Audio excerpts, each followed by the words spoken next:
अगर आपकी आत्मा चैतन्य हो जाए, इसलिए अपने यहाँ ब्रह्मचारियों का नाम चैतन्य में रखा जाता है। प्रबल चैतन्य, शंकर चैतन्य, लक्ष्मण चैतन्य, राम चैतन्य। इसका मतलब कि इसकी जो सोई हुई आत्मा थी वो अब चैतन्य होती जा रही, पावर, जागृति हो। चैतन्य शब्द ब्रह्मचारियों में चलता है। वृंदावन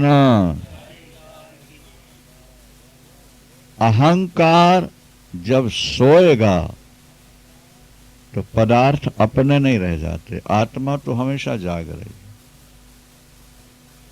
क्योंकि जागने के बाद हम कहते हैं कि बड़ा आनंद आया, तो आनंद आया इसका मतलब हम जाग रहे थे। अगर सोए होते तो कैसे पता लगता कि हम को आनंद आया। इसका एक और उदाहरण जो दूसरी कैसेटों में होगा कि अगर आत्मा सोते समय भी जागती है और आनंद मिल रहा है, तो फिर उसी समय क्यों नहीं कहते कि हमको आनंद मिलता है? जागने के बाद क्यों कहते? उसका उत्तर यह है, किसी व्यक्ति की अंगूठी कुएं में गिर गई। हाँ, किसी व्यक्ति की अंगूठी, और एक गोताखोर कुएं में गया और अंगूठी उसको मिल गई। अंगूठी उसको मिल गई, लेकिन बताएगा कब?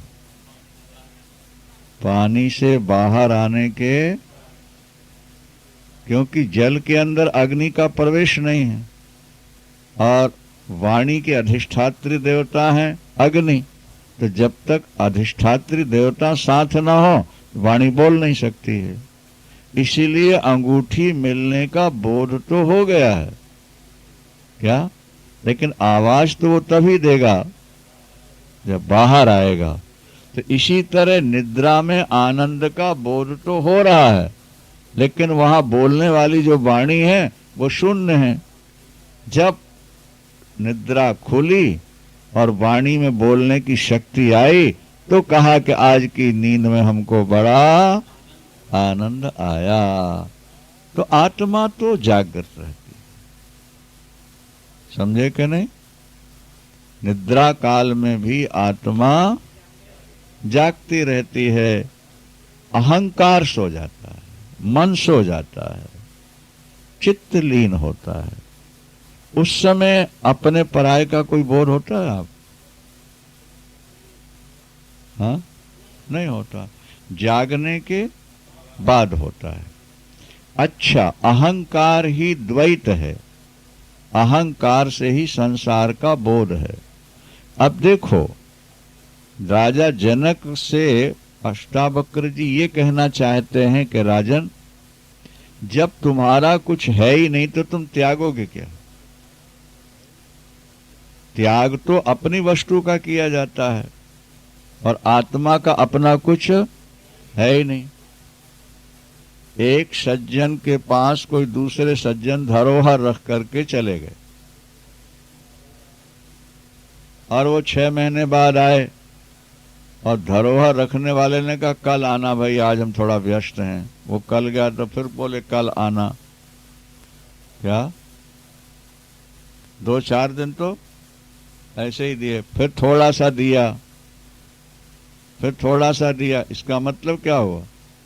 दूसरे की वस्तु में भी उसका ममत्व जाग चुका है, इसीलिए वो एक तो लौटा रहा है और दूसरे थोड़ा थोड़ा करके दे रहा है।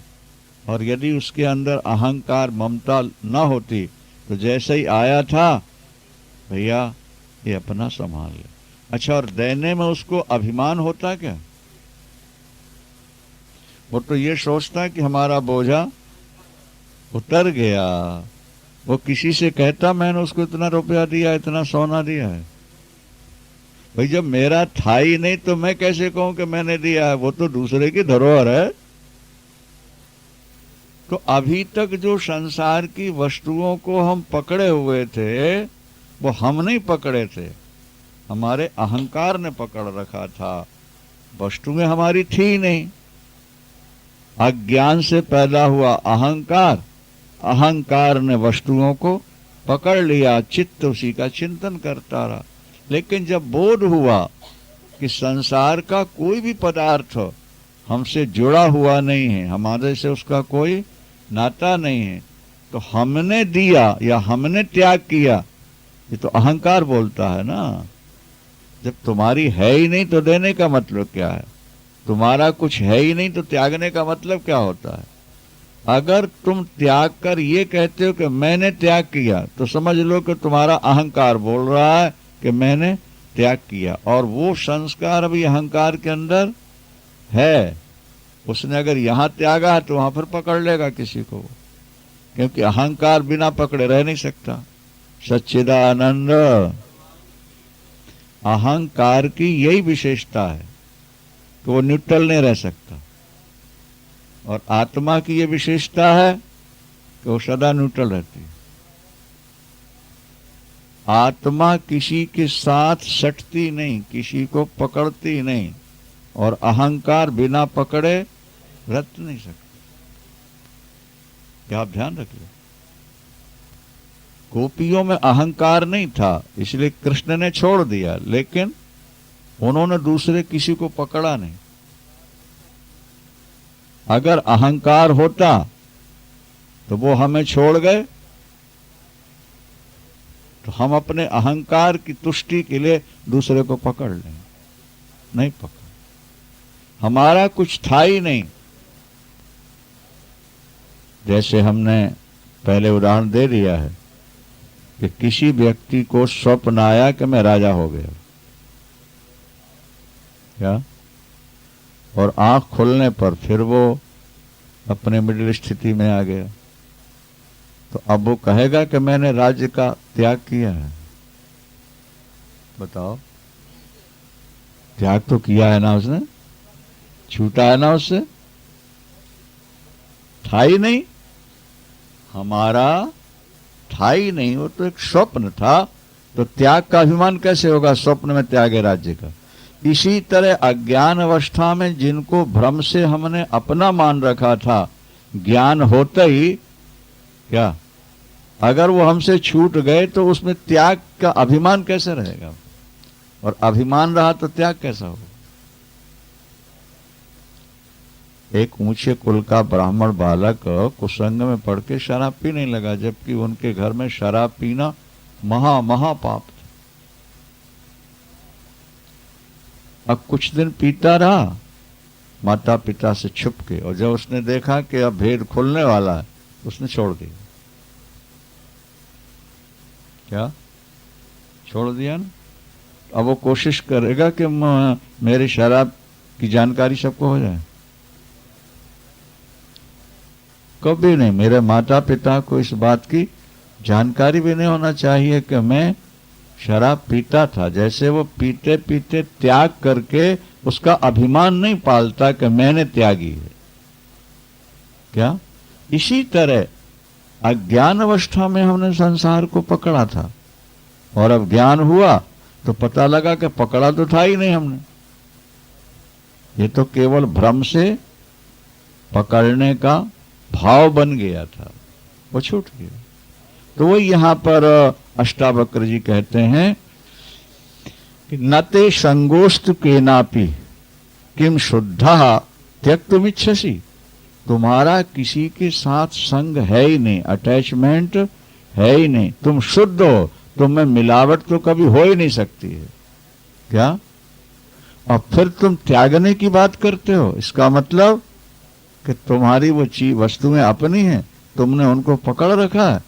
नहीं, जब तुम शुद्ध रूप हो तो संघात विलीन कुर्वन्, इस संसार को अपने से अलग करके देहाभिमान का त्याग कर दो और अपने स्वरूप में स्थित हो जाओ, मोक्ष को प्राप्त कर लोगे। टीकाकार लिखते हैं कि भाई दीपक जलाया तो अंधकार को भगा दिया कि अपने आप भाग गया? हाँ, इसी तरह अंदर ज्ञान का दीपक जला तो ममता रह गई कि अपने आप भाग गई? जब अपने आप भाग गई तो फिर त्याग की बात कह रह गई। तो अपने कच्चा फल पका था, आपको चाहिए, आपने हाथ बढ़ाया और तोड़ा, या पेड़ में चढ़े तोड़े, लेकिन जब फल पक गया तो अपने आप गिरा, उसको गिराना नहीं पड़ा। वो बोध होते ही अपने आप सब छूट जाए। नहीं छूट रहा, उसका संकेत ही है कि अभी पूर्ण बोध नहीं हुआ, अभी पूर्ण बोध नहीं हुआ। हां, शरीर से भले न छोड़ो, लेकिन आसक्ति छूट जाए तब भी मान लेंगे कि तुम्हें बोध हो गया। हर्ष शोको जहाज, फिर हानि हो तो शोक नहीं, और प्रॉफिट हो तो हर्ष नहीं। कोई मिले तो खुशी नहीं, कोई जाए तो दुख नहीं।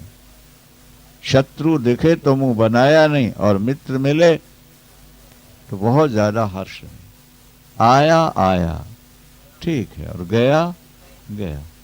अपने जीवन को बिल्कुल न्यूट्रल बना करके जीने का अभ्यास करो।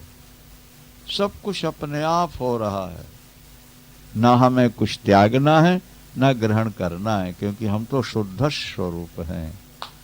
क्या? चिदानंद रूपोहम शिवोहम शिवोहम शिवोहम शिवोहम। हम तो अपने स्वरूप में हैं। इस प्रकार का भाव। उदेति भावतो विश्वम वारिधेरुबुदबुदः इति ज्ञात्वैकमात्मानम् एवमेव लयम ब्रज। मोक्ष को प्राप्त करना है जनक, तो ऐसा भाव बनाओ कि मैं समुद्र हूं। क्या? मैं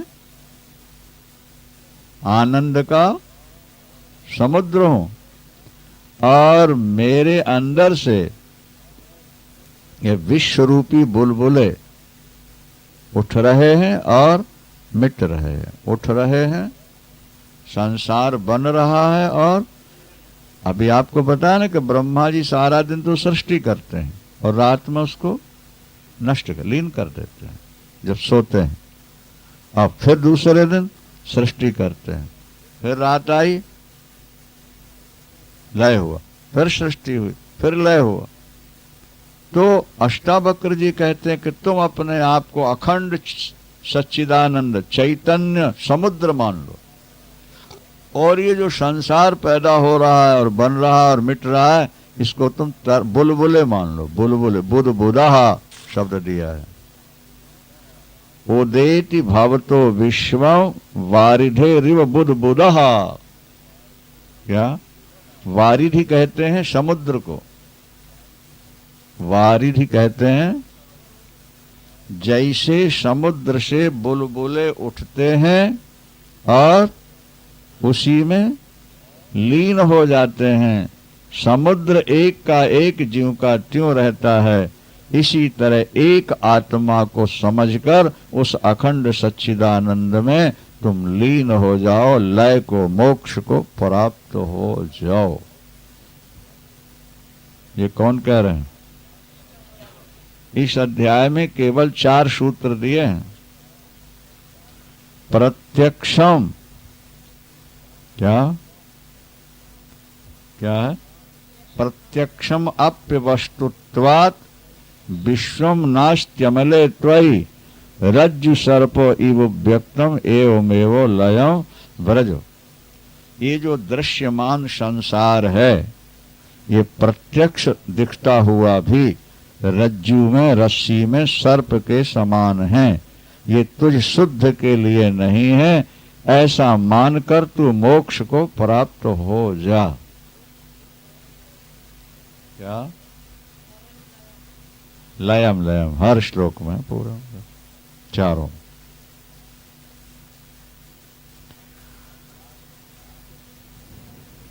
संसार तो तुमको प्रत्यक्ष दिखाई दे रहा है। प्रत्यक्षम अपि अवस्तुत्वात्। क्या? प्रत्यक्षम अपि अवस्तुत्वात्। ये संसार प्रत्यक्ष दिख रहा है, लेकिन फिर भी ये वस्तु रूप में नहीं है, ये केवल भाव रूप है। ये केवल जैसे स्वप्न में जो आपको दिख रहा है वो पदार्थ रूप है कि भाव रूप है? बोलो। भाव है। स्वप्न में एक भाव बना, पदार्थ दिखे, और आंख खुली, भाव गया, सब लीन हो गया।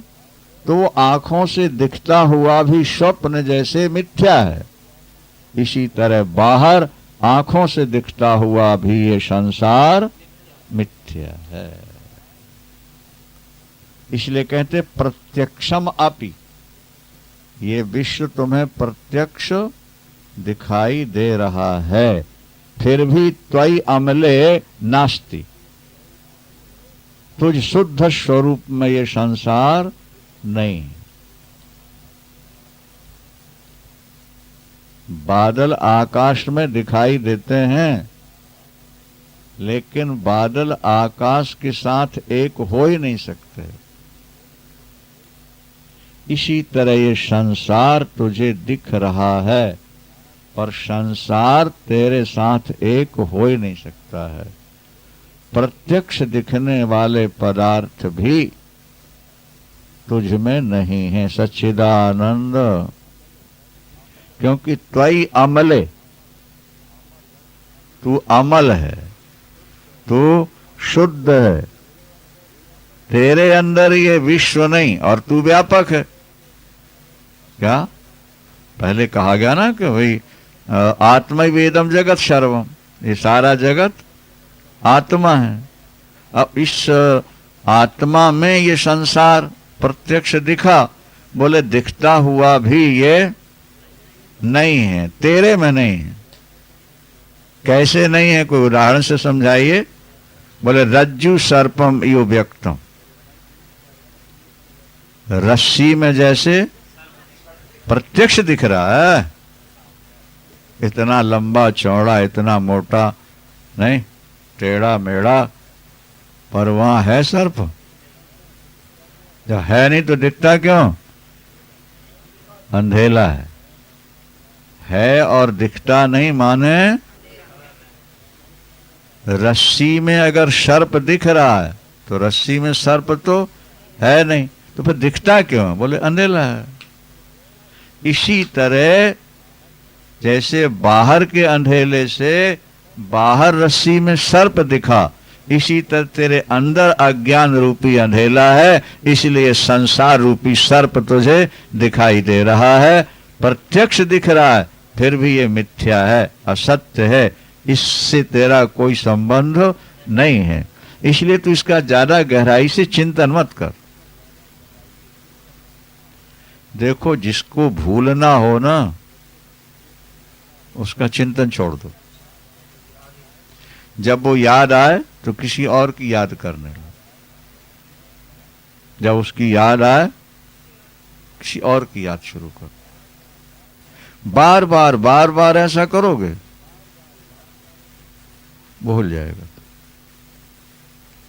नहीं समझ में आ रहेगा। एक महिला का पति मरा, वो हमेशा ही उसी की चर्चा करती, वो कब भूलेगा? नहीं भूल सकती। और अब वो बच्चों को पढ़ाने में लग गई और किसी संस्था से जुड़ गई, अब उसको बैठकर पति के चिंतन करने का टाइम ही नहीं मिल रहा। तो 10 साल 5 साल के बाद वो अपने पति को भूल जाती है। इसीलिए यहां अष्टावक्र जी कहते हैं कि रस्सी में सर्प साफ दिखाई देता है, पर होता नहीं, है नहीं। इसी तरह ये संसार नहीं, ये बुलबुले की तरह तेरे अंदर आत्मा में दिखाई दे रहा, पर आत्मा में है नहीं। व्यापक आत्मा में ही तो संसार बसा है ना भाई। तो व्यापक आत्मा और उसमें बना संसार, तो संसार और आत्मा दोनों जुड़ गए ना? बोले नहीं। अच्छा, आगे चल के कहेंगे कि जगत भी तू ही है। क्या? पहले कहते हैं जगत से तेरा कोई फिर आगे कहेंगे कि तू सत्य है और तुझसे संसार बना, तो संसार भी सत्य है। तो दो तरह की बातें क्यों? बोले पहले संसार से मन को हटाने के लिए ऐसा कहा, और बाद में सब में तेरी आत्मा है, ताकि व्यवहार करते हुए भी तू अपने आत्म तत्व को भूल न जाए, इसलिए कह देंगे कि सबके अंदर तू ही बैठा हुआ है। बात समझ में आई कि नहीं? क्योंकि ज्ञानियों ने व्यवहार किया है। ऐसा नहीं हुआ कि ज्ञान होते ही मर गए, बिछुड़ गए, कि बस समाधि में जाके बैठ गए। नहीं, भगवान राम परम ज्ञानी, भगवान कृष्ण परम ज्ञानी, क्या महाराजा जनक, प्रहलाद, भीष्म, ये सब ज्ञानी थे और सब व्यवहार करते रहे। अर्जुन भी ज्ञानी, गीता सुनकर के साफ उसने कह दिया, नष्टो मोह स्मृति लब्धा, मेरा मोह नष्ट हो गया, मुझे ज्ञान प्राप्त हो गया। अब फिर बोले करिष्ये वचनम तव, मैं आपकी आज्ञा का पालन करूं। फिर खूब धड़ाधड़ बाण चलाए। किसने? क्या फर्क पड़ता है? एक बार वस्तु का बोध हो जाए, क्या समझे आप? अरे भाई रस्सी पड़ी है और आपको सर्प का भ्रम हुआ और आपने टार्च में देख लिया, क्या है? रस्सी है। अब टार्च बंद कर दी, अब आप वहीं 10 बार आ जा रहे हो, अब भय है आपको? क्यों? प्रत्यक्ष देख लिया, ये रस्सी है, सर्प के रूप में भास रही। इसी तरह आत्मक ज्ञान हो जाने के बाद एक बार प्रत्यक्ष अंदर बोध हो जाए कि संसार झूठा है, संसार से हमको कुछ लेना देना नहीं है। जैसे रस्सी में सर्प भासता है, इसी तरह शुद्ध चैतन्य आत्मा में ये जगत भास रहा है नहीं, बस निश्चिंत हो गए। और फिर संसार के पद पदार्थों को भूलते जाओ। हमारी आपकी कमजोरी ये है कि हम भूत को हमेशा पकड़ के रखते हैं, इसलिए हम तनाव, टेंशन, माइग्रेन में जीते हैं। अगर हम भूत को पकड़े बिना जिए तो हमारा बहुत सारा टेंशन समाप्त हो जाए। नहीं समझ में आया? अभी भूतकाल में जो घटनाएं घटी, उनके संस्कारों को हम सदा वर्तमान में लेकर जी रहे हैं। अगर भूत को हम भूत में छोड़ दें और वर्तमान में जीना सीख लें, तो बहुत सारा तनाव हमारा खत्म हो जाएगा। क्या? अब एक महिला के पति ने उसको छोड़ दिया और वो दुखी होकर वृंदावन आ गई, तो अब बैठी तो वो वृंदावन में है, लेकिन भूत जो याद आ रहा ना उसको, क्या समझे भाई? उससे वृंदावन में बैठकर जो आनंद मिलना चाहिए था वो नहीं मिल रहा उसको, क्योंकि भूत चिमड़ा हुआ है, भूत उसके सिर पर सवार है। अब भूतकाल में कोई प्रिय अप्रिय घटना घट गई, किसी का संयोग हुआ, किसी का मिलन हुआ, अब वो बात गई गई, अब उसको भूल जाओ। हम भूलने की कोशिश नहीं करते, हम ज्यादा कुरेदने की कोशिश करते हैं। जिस घाव को हमेशा खुजाते रहोगे ना, वो कभी सूख नहीं सकता जिंदगी, और खुजाना बंद कर दो, सूख जाएगा। किसी भी बीती घटना को हम भूल जाएं, कोशिश करें भूलने की, वो स्वप्नवत हो जाएगी।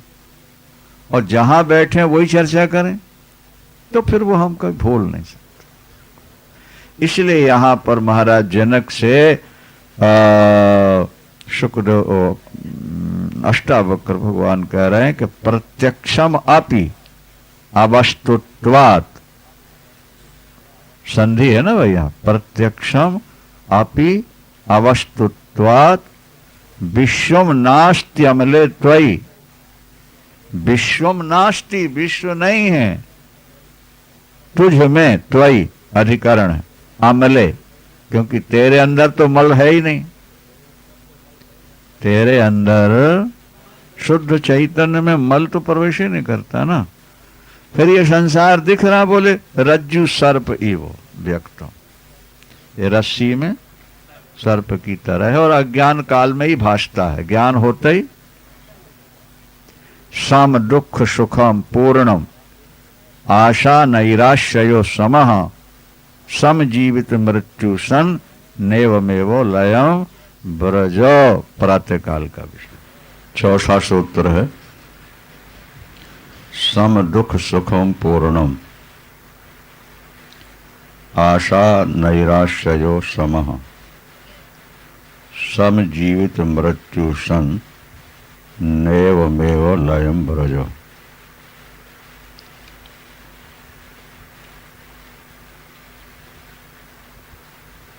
सम दुख सुखम पूर्णम।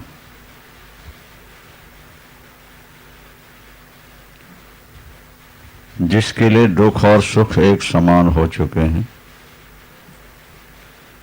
जो अपनी पूर्णता में स्थित हो गया है। आशा और निराशा जिसके लिए एक समान है, जीवन और मृत्यु भी एक समान नजर आने लगी है, ऐसा व्यक्ति मुक्त ही है। उसे अब जीवन मुक्ति के लिए और कोई प्रयास करने की आवश्यकता नहीं। सच्चिदानंद भगवान की।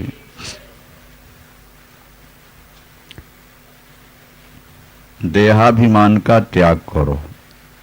एक शर्त यह है, अद्वैत आत्मा का बोध प्राप्त कर लो। जगत की भ्रांति का त्याग कर दो और द्वंद्वों में समबुद्धि रख लो। ये आत्मज्ञानी को मुक्त कराने के 4 साधन हैं। आपको मुक्त होना है दुखों से, संसार से नहीं।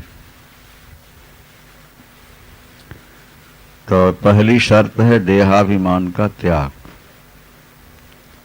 और दूसरी शर्त है अद्वैत आत्मा का बोध और तीसरी शर्त है कि जगत है इस भ्रांति का त्याग।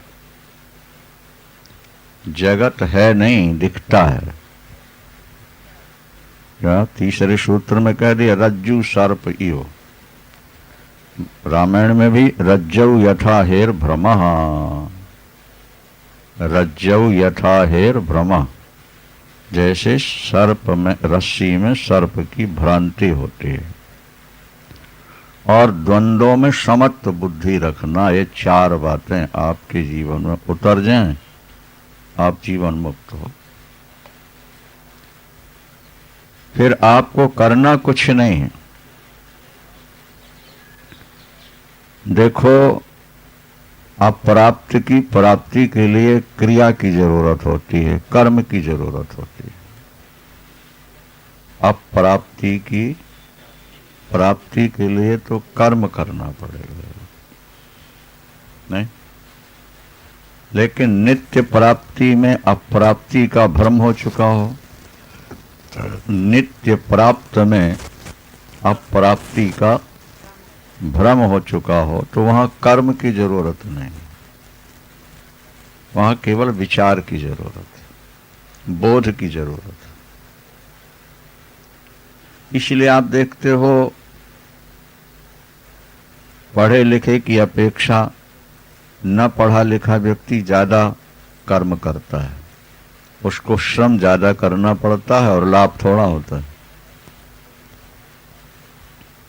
ठीक है। पढ़े लिखे व्यक्ति की अपेक्षा बिना पढ़ा लिखा व्यक्ति कर्म ज्यादा करता है, लाभ कम होता है। उसकी अपेक्षा पढ़ा लिखा व्यक्ति श्रम थोड़ा करता है, लाभ ज्यादा होता है। तो महिमा कर्म की नहीं है, ज्ञान की।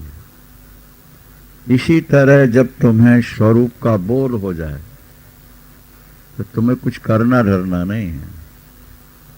ये जितना तुमने आज तक किया है या आगे करोगे, क्या समझे?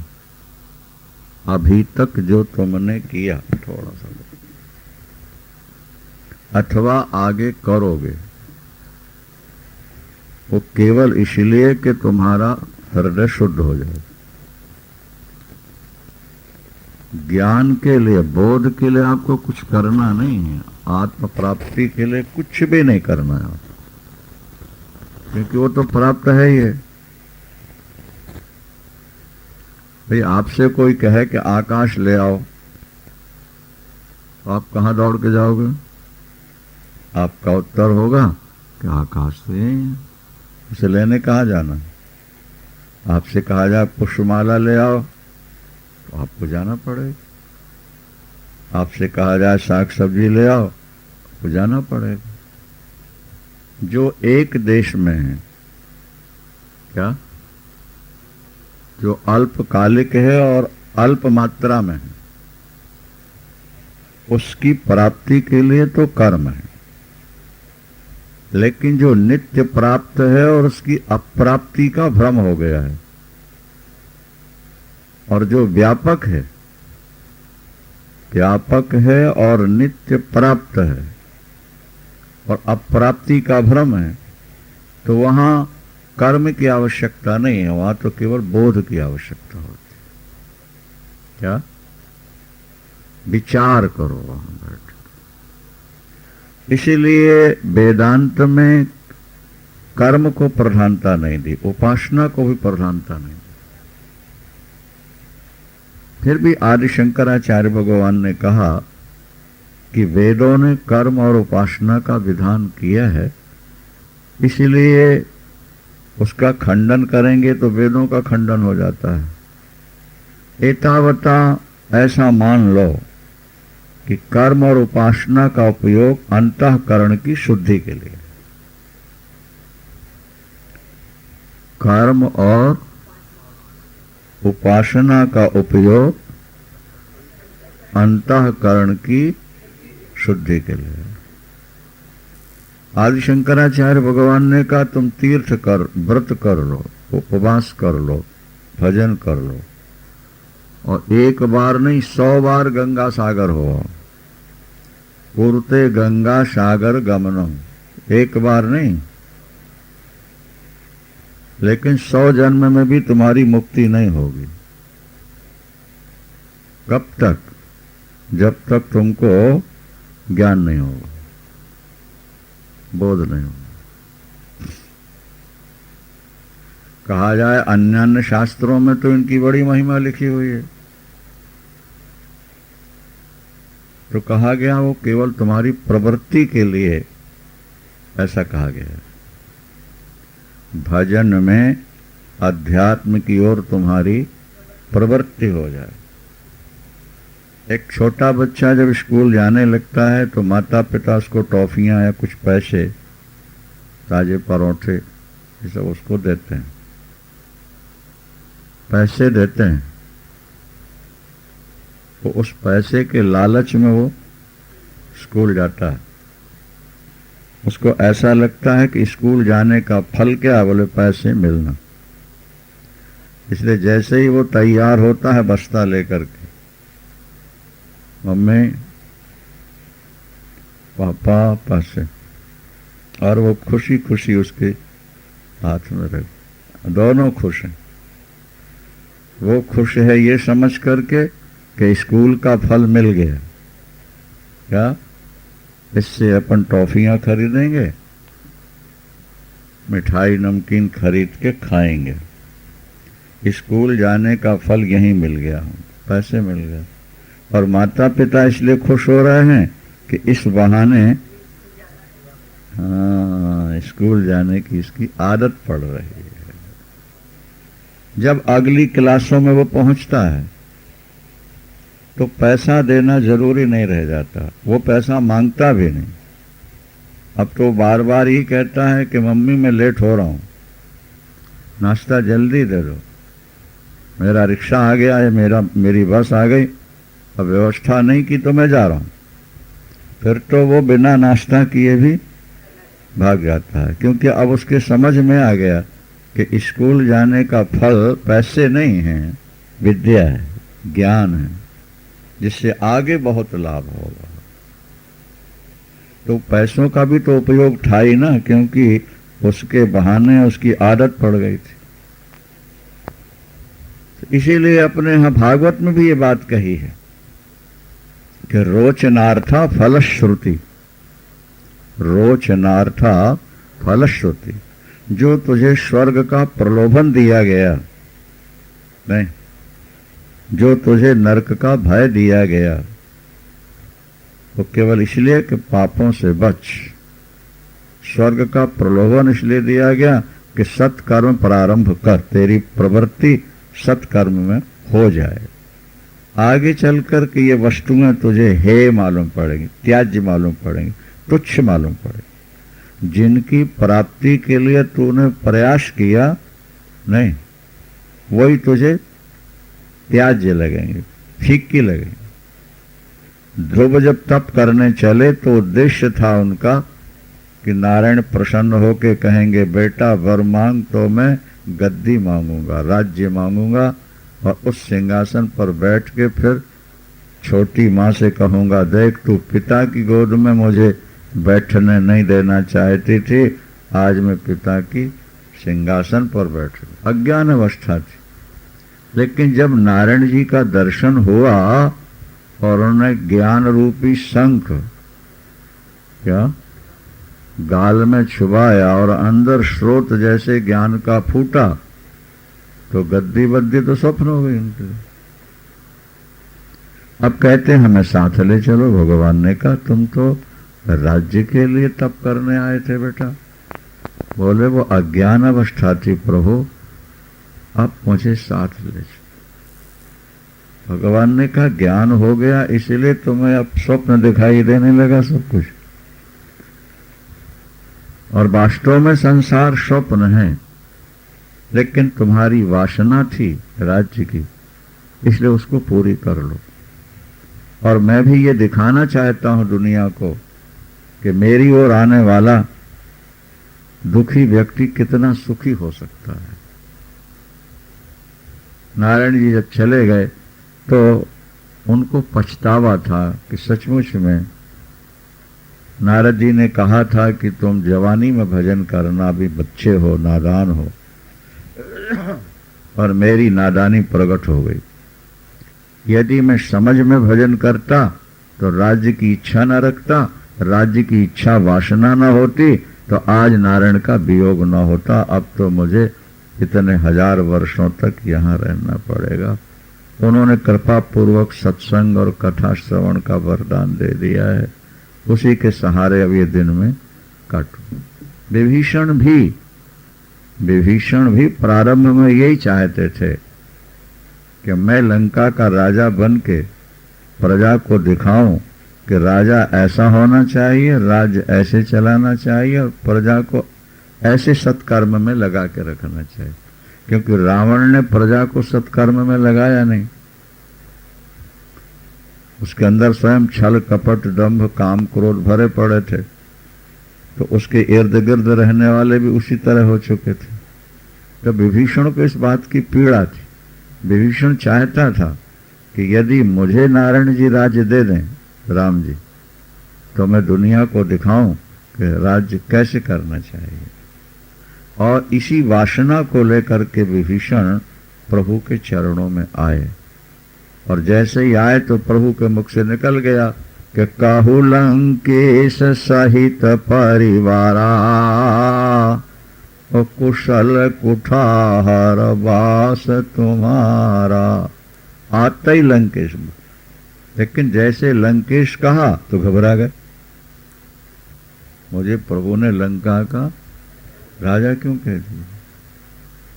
अब तो इनका दर्शन करके तो राज्य बहुत पीछे हो गया। इनके दर्शन के सुख का पारावार नहीं है। दर्शन सुख से राज्य सुख बहुत पीछे हो गया, मैं तो घाटे में रह गया। तो जब प्रभु ने कहा तो लंका का राज्य करना है, क्योंकि तुम्हारे मन में पूर्व वासना थी, तो विभीषण ने कहा कि प्रभु थी, और कछु प्रथम वासना रही। और कछु प्रथम, हृदय में पहले कुछ वासना थी, लेकिन प्रभु पद प्रीति सरित सो बही। प्रभु पद प्रीति सरित, श्री चरणों की जो प्रीति वो है नदिया क्या, और वासना कचरा थी। उस प्रीति प्रेम सरिता में वासना रूपी कचरा बह गया। अब तो हृदय धुल गया। कई संतों ने भी सुनाया कि महाराज निकले इसीलिए थे हम कि बढ़िया आश्रम बनाएंगे, खूब चेले होंगे, नहीं सबको उपदेश देंगे, आशीर्वाद देंगे, आराम से। लेकिन जब तत्व का बोध हुआ तो लगा कि अरे ये चेले और ये आश्रमों की अपेक्षा तो ये आनंद करोड़ों गुना ज्यादा है। वो एक कथा पहले हम सुना चुके हैं भक्तों को, प्रसंगवश दोहरा देते हैं। एक चोर किसी राजमहल में प्रवेश करता है। उद्देश्य क्या था? चोरी करना। उद्देश्य था चोरी करना। चोरी के उद्देश्य से उसने महल में प्रवेश किया और चुपके से बैठ गया। ये कि लोग सो जाएं तो मैं कुछ उठा के भागूं। इतने में राजा अपनी पत्नी से कह रहा है कि देवी अब वृद्धावस्था समीप आ गई है, अपने पास एक ही बेटी है। उत्तर नहीं थे, बेटियां भी ज्यादा नहीं थी, केवल एक बेटी है। अब मन करता है कि किसी सात्विक व्यक्ति के साथ बेटी ब्याह दूं और अपना राज्य भी उसको दे दूं, तथा दोनों चल करके हरिद्वार, वृंदावन, काशी कहीं भी रह के सत्संग करें, भजन करें। जीवन का फल यही है। जीवन का लाभ क्या है? बोले भजन में प्रवृत्ति। भजन की ओर अगर आपकी प्रवृत्ति हो गई तो जीवन का लाभ मिल गया। क्या महाराज दशरथ भी यही कहते हैं। जब उन्होंने कान के किनारे के बाल सफेद देखे तो श्रवण समीप भय सित केशा कि मनहु जरठ पानयास उपदेशा। तो नृप युवराज राम कहाँ देहो और जीवन जन्म लाभ किन ले हो। क्योंकि वो तो राम को पुत्र मानते हैं। कौन? दशरथ जी। उनका तो विशुद्ध प्रेम था, वात्सल्य भाव था। उनकी दृष्टि में राम कभी ईश्वर नहीं रहे। कौशल्याम्बा की दृष्टि में राम ईश्वर हैं। महाराज दशरथ को राम जी ने कभी चतुर्भुज रूप नहीं दिखाया, कभी विराट रूप नहीं दिखाया।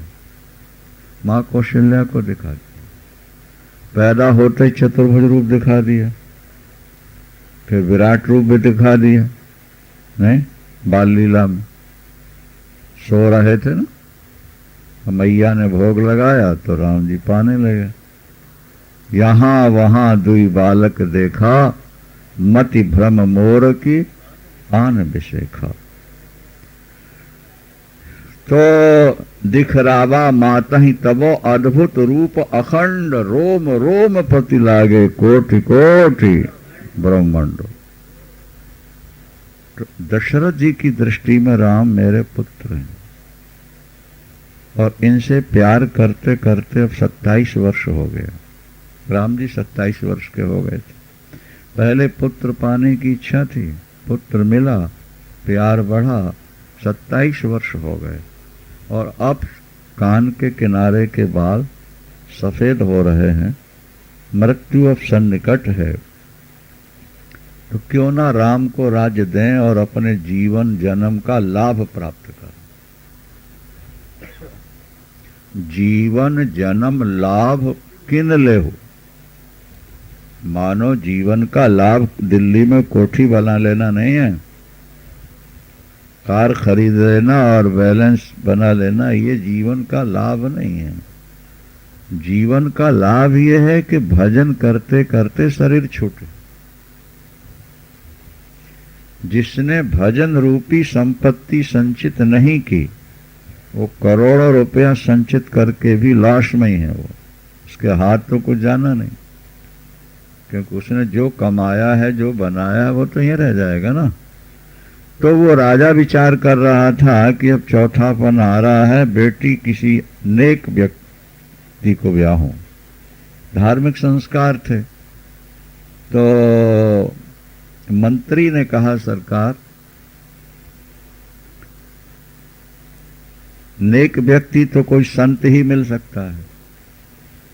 समाज में तो लोग कुछ ना कुछ दुर्गुण लिए जीते हैं। संत ही निर्दोष होते हैं, निर्मल होते हैं। बोले हाँ हाँ मंत्री जी आपने ठीक कहा, अमुक जगह संतों का डेरा है, कल जाओ और सबसे प्रार्थना करो, सबसे प्रार्थना करो, को न को तैयार हो जाए। क्या? तो ले आना, क्योंकि संत वही बनता है जिसका हृदय निर्मल होता है। और जो संत बन के फिर गृहस्थ बनेगा तो उसके विचार अच्छे तो रहेंगे, कुछ ना कुछ संस्कार तो ठीक रहेंगे उसके, क्यों नहीं? क्या? ठीक है सरकार, कल मैं प्रातःकाल जाऊंगा और उन संतों से प्रार्थना करूंगा, जो तैयार हो गया आपको बता दूंगा। चोर सुन रहा। चोर ने सोचा मैं ही महात्मा बन के बैठ जाऊं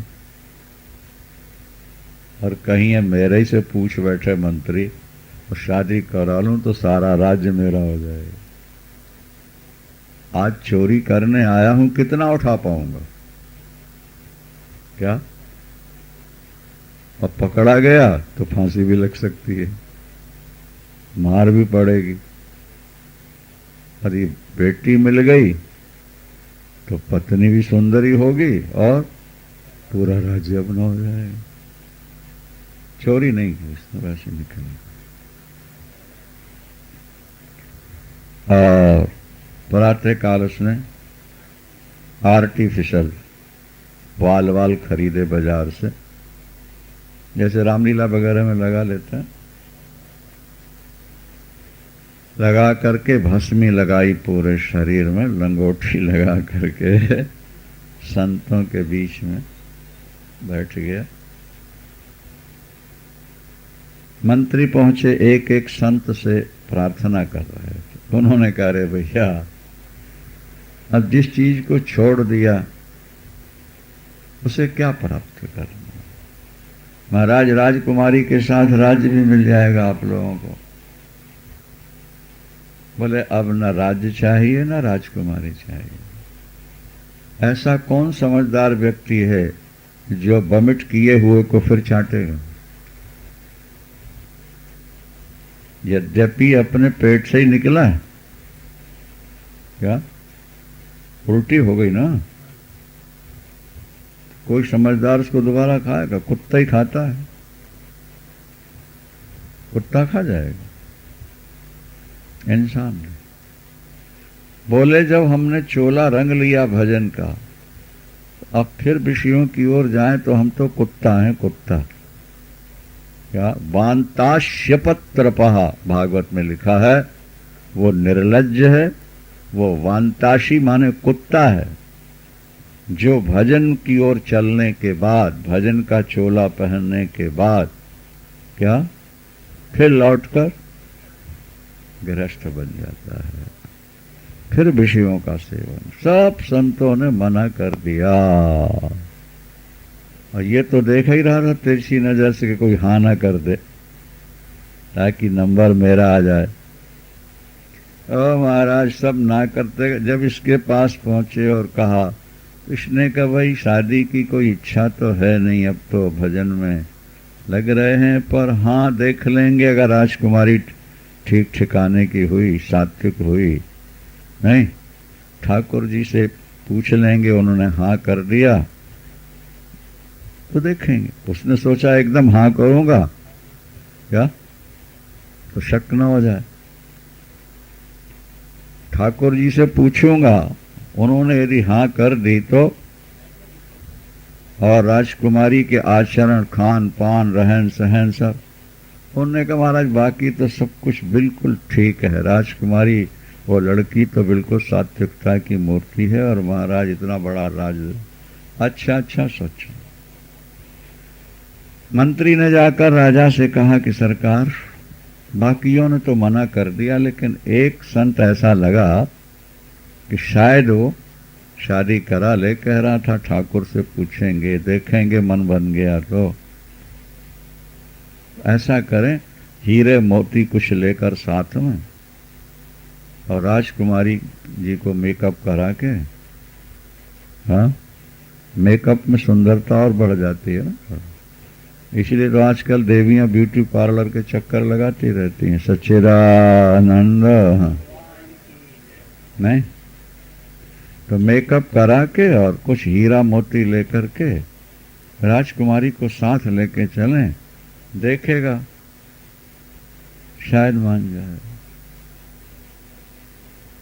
ठीक है, कन्या का सुंदर श्रृंगार हुआ, हीरा मोती फल फ्रूट लेकर के महाराज, महारानी, राजकुमारी और मंत्री जब जा पहुंचे और सब सामान रखा सामने और प्रणाम किया कि महाराज ये बेटी है, मैं भजन करना चाहता हूं, इतना बड़ा राज्य है,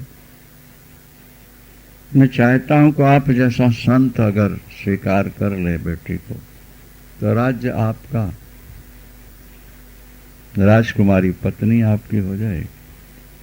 अब मैं निश्चिंत होकर भजन करूंगा, मेरी रुचि अब भोगों में, पदार्थों में नहीं, अब तो केवल भजन में रुचि। देखो उस चोर की बुद्धि ने साथ दे दिया। उस बुद्धि साथ नहीं देती ज्यादातर लोगों को, गलत काम में साथ देती है, अच्छे काम में बहाने करने लगती, कई तरह के संशय पैदा कर। उसकी बुद्धि ने साथ दे दिया। उसने कहा देखो राजन, आप मुझे सजा दो या फांसी दो। क्या? आप मुझे सजा दो या फांसी दो या माफी दो। मैं चोर हूं और रात में ये सब कुछ मैंने आप लोगों का संवाद सुना था, और संत आके बैठ गया। उस समय तक मेरे मन में ये था कि राजकुमारी मिलेगी और राज्य मिलेगा, लेकिन अब मैं आपसे स्पष्ट बता रहा हूं, मैं चोर हूं। आज तक चोरी करता रहा, कल तक नहीं, शायद आगे भी करता, लेकिन अभी अभी मन में विचार आया कि नकली साधु बनने पर, अभी भजन किया नहीं, नकली साधु का वेश बनाया कि राजकुमारी और राज्य मिल रहा है, तो असली साधु बनकर भजन करूंगा तो पता नहीं मुझे क्या मिल जाएगा। इसलिए अब तो मैं भजन करूंगा। अब मुझे ना पत्नी चाहिए ना धन चाहिए, महाराज क्षमा कीजिए आप। बस लग गया, भजन किया नहीं, केवल भजन का स्वांग रचा है, और राजकुमारी राज्य पाने के लिए स्वांग रचा। लेकिन अब ऐसा लग रहा है कि जब स्वांग रचने में इतना कुछ मिल रहा है तो वास्तव भजन कर लेता, पता नहीं क्या मिल जाएगा। इसलिए अब क्षमा ले जाएगी। अभिप्राय कहने का सिर्फ यही है कि बुद्धि साथ दे दे, निर्मल हो जाए, और वो आत्म सुख को छोड़कर और कुछ ना चाहे, बस तुम जीवन मुक्त हो गए। आत्म सुख को छोड़ के और कुछ ना चाहे, और आत्मा में आनंद भरा पड़ा है, लबालब है। जैसे समुद्र में जल की थाह नहीं है, इसी तरह तुम्हारी आत्मा में आनंद की थाह नहीं है, अथाह। लेकिन हमें तो मालूम नहीं हो रहा कि आत्मा में आनंद है। अरे भाई, मालूम तो होता है, निद्रा में होता ही है, जागृत में इसलिए नहीं होता कि ऊपर से गंदा लेप लग जाता है अंतःकरण में। मान लिया जाए, उदाहरण से बात समझो, मिश्री के ऊपर नीम का तेल छुपा दिया किसी ने, उदाहरण है ये, मिश्री के ऊपर नीम का तेल छुपड़ के किसी ने दिया और कहा चूसो, और चूसने वाला कहता कड़वी कड़वी कड़वी। तो मिश्री कड़वी है कि नीम का तेल कड़वा है? हाँ, लेकिन वो यही समझ रहा है कि मिश्री कड़वी है। हम और आप उसी तरह के हैं। आत्मा तो मिश्री के समान है और वासना जो है वो नीम की तरह है। पाप जो है नीम के तेल हैं जो आत्मा के ऊपर चढ़ गए। हमारी वृत्ति बहिर्मुखी हो गई संसार की ओर। हमें ऐसा लगा कि संसार के पदार्थों में आनंद है, नहीं तो आत्मा का आनंद हमारा छुप गया।